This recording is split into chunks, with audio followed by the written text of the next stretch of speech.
บางคราวก็อยากจะฝันบางคราวก็อยากจะรู้ใครมีความหมายในใจของเธอใจหนอฉันปวดร้าวมองฉันอย่าเมินเฉยใครหนอใครเล่าเอ่ยจะอดทนก็เป็นได้แค่คนคนหนึ่งที่รักเธออย่างเปิดเผยไม่เคยได้รักกลับคืน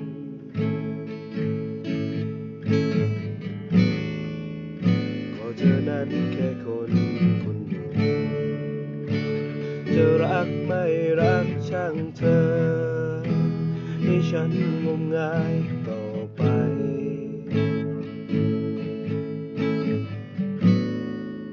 แค่ได้รักได้คิดได้ชอบส่งแบบทุกอย่างนี้ก็พอให้ตัวเราสังขารยังมาเห่าเหลือเพียงสูญสิ้นใจยังไม่ได้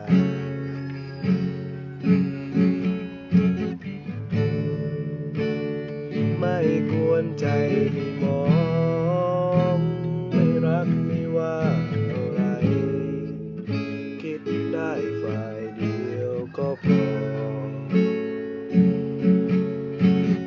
ใจหนอฉันเป็น